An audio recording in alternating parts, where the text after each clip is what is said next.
Britain और भारत के बीच आखिरकार वो समझौता हो गया जिसका इंतजार पिछले कई सालों से किया जा रहा था। फ्री ट्रेड एग्रीमेंट यानी कि फ्री ट्रेड डील। प्रधानमंत्री नरेंद्र मोदी और ब्रिटिश प्रधानमंत्री कीर स्टारमर की मुलाकात में यह साफ हो गया कि अब दोनों देशों के बीच व्यापार पर लगने वाले ज्यादातर टैक्स या तो हटाएंगे या तो फिर कम कर दिए जाएंगे ताकि दोनों देशों की मार्केट और व्यापारियों को ज्यादा फायदा मिल सके।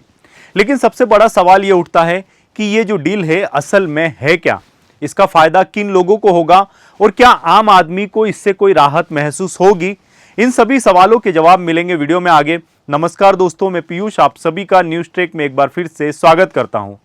फ्री ट्रेड एग्रीमेंट यानी एक ऐसा समझौता जिसमें दो देश आपस में यह तय करते हैं कि एक दूसरे के सामान और सेवाओं पर लगने वाले टैक्स कम कर दिए जाएंगे। इससे उन देशों के बीच माल भेजना और खरीदना काफी आसान और सस्ता हो जाएगा। भारत और ब्रिटेन के बीच जो समझौता हुआ है वो अब तक के सबसे बड़े समझौते के तौर पर देखा जा रहा है।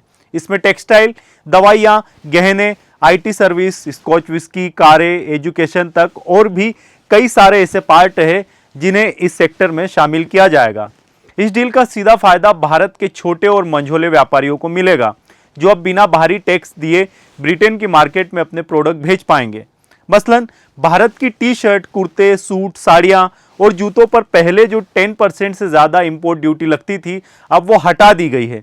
इससे ये प्रोडक्ट ब्रिटेन में सस्ते होंगे और ज्यादा बिकेंगे, जिसका सीधा असर हमारे देश के मैन्युफैक्चरर और नौकरियों पर पड़ेगा। खासकर टेक्सटाइल, हैंडीक्राफ्ट और फूड प्रोसेसिंग सेक्टर को इससे काफी फायदा होगा।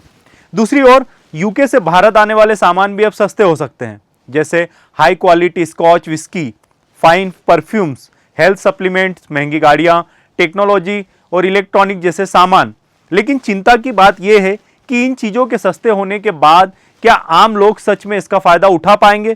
क्योंकि अगर सरकार इन पर जीएसटी या कोई और टैक्स बढ़ा देती है तो सस्ता सामान फिर से महंगा हो सकता है, मतलब इस डील का किसी को फायदा नहीं होगा।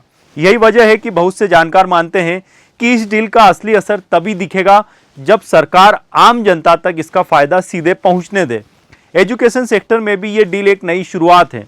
ब्रिटेन ने वादा किया है कि भारतीय स्टूडेंट्स को यूनिवर्सिटीज में दाखिला लेने में ज़्यादा आसानी होगी, वीज़ा प्रोसेस तेज होगा और इसके साथ ही कई तरह की फीस में भी राहत दी जा सकती है। इसका फायदा उन लाखों छात्रों को होगा जो हर साल यूके में जाकर पढ़ाई करना चाहते हैं।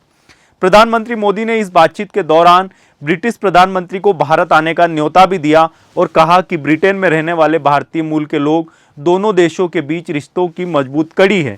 साथ ही उन्होंने ये मुद्दा भी उठाया कि कुछ लोग ब्रिटेन की धरती से भारत विरोधी बातें फैला रहे हैं, जिसे ब्रिटेन में रोकना चाहिए। यानी सिर्फ व्यापार ही नहीं, राजनीतिक और राजनीतिक स्तर पर भी भरोसा मजबूत करना जरूरी है।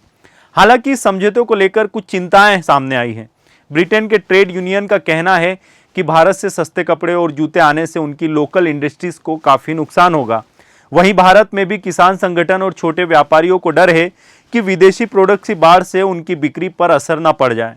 इसलिए सरकार को घरेलू कंपनियों और किसानों की सुरक्षा के लिए कुछ नियम और प्रावधान इसमें जरूर जोड़ने होंगे ताकि इन लोगों को कोई इफेक्ट ना हो।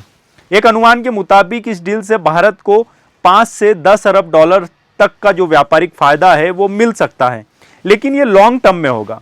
शॉर्ट टर्म में जनता को राहत तभी मिलेगी जब रोजगार बढ़े, चीजें वाकई सस्ती हो और नया निवेश आए।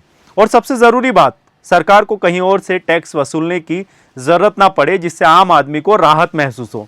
कुल मिलाकर ये डील भारत के लिए एक बड़ी कूटनीतिक और आर्थिक जीत मानी जा रही है, लेकिन इसका असर सिर्फ तब दिखेगा जब इसके फायदे आम जन तक पहुंचे, वरना ये बस कागज पर चमकदार दिखने वाला एक समझौता बनकर रह जाएगा।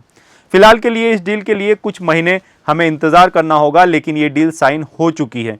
इस वीडियो में फिलहाल इतना ही। आप सभी से निवेदन है कि चैनल को सब्सक्राइब जरूर करें और साथ में हमारे साथ बने रहे। आप सभी का बहुत बहुत धन्यवाद।